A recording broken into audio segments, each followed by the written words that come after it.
OnStar. I've contacted help, and they're on their way. Okay. Don't worry. I'm going to stay with you until help arrives. Thank you. Oh dear, it just came out of nowhere. Long John Silver's is putting burgers on notice with our hand-battered and fried to perfection Alaskan whitefish sandwich, fries, Cinepups, and a drink for just $5. And there's nothing little burgers can do about it. Is there, burgers? So, what's new? We just switched to Geico and got more. More. They've been saving folks money for over 75 years. A company you can trust. Geico even helped us with homeowners insurance. More sounds great.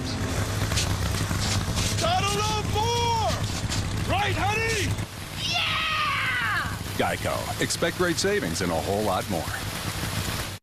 With Winter Storm Wilbur growing stronger, there is one place to turn to and to trust, taking you to the worst conditions, preparing you to stay safe. Every season, every storm, every time you watch, trust in the Weather Channel. Meet Charlie. Charlie, hurry up, we're late. Okay, Mom. He doesn't know it, but he's about to unleash total chaos on his home.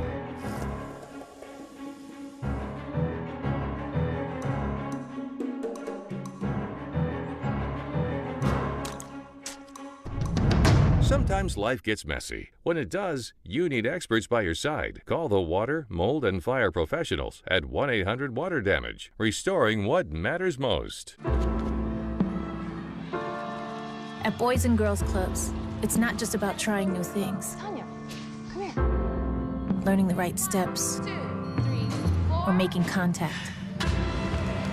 It's not just about exploring the future. It's about helping them build it. It's about making the connection. It's about proving every kid and teen who enters our doors has what it takes. Great futures start here. It is a very brutal place to work. Anything can happen. All new Highway Through Hell, Sunday nights at 8 on the Weather Channel.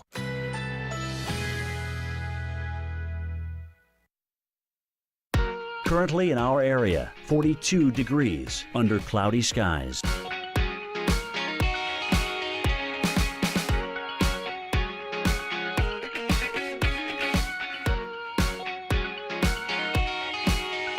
Tonight, some clouds, low 35. Winds light and variable.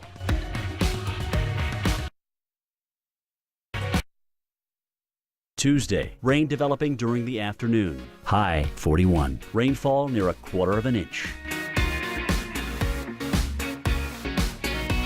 Tuesday night, periods of rain early. Thunder possible. Low 41. Here's our 7-day outlook.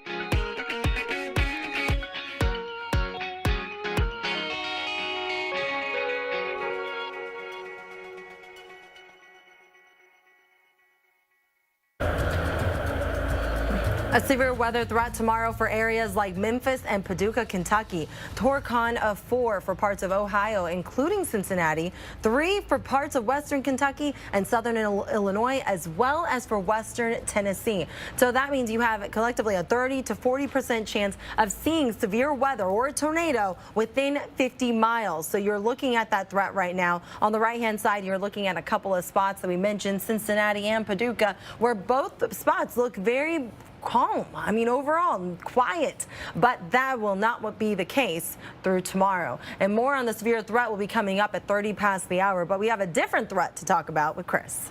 Yeah, call this the other severe threat that the Southeast braces for each spring. Okay, you're looking at a photo here of pollen. This is what drivers in Chapel Hill, North Carolina found covering their cars on Saturday. Today in Atlanta, by the way, the pollen count, get this, topping out over 1,700.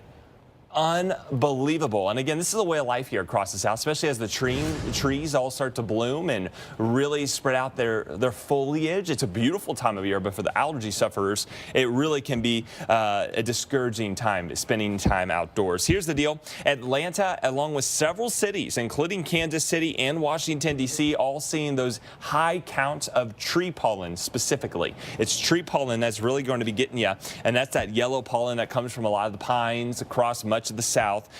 Back towards the west, so we do have some high counts of tree pollen, especially in the lower elevations and near the coast, where temperatures are starting to warm up just a little bit here for Portland and places like Seattle, also towards the beaches into northern California. Moderate counts into portions of the Golden State, and then here in the desert Southwest, from Arizona over into New Mexico, that's where we have some very high counts of pollen, but it gets worse as you head further east. Take a look at the south and really that I-20 corridor, stretching from Dallas back through northern Mississippi, northern Louisiana, southern Arkansas, southern Tennessee, and much of Alabama, Georgia, and the Carolinas, all dealing with those very high counts of pollen. And this is not going to improve, at least in the short term. Hopefully by the end of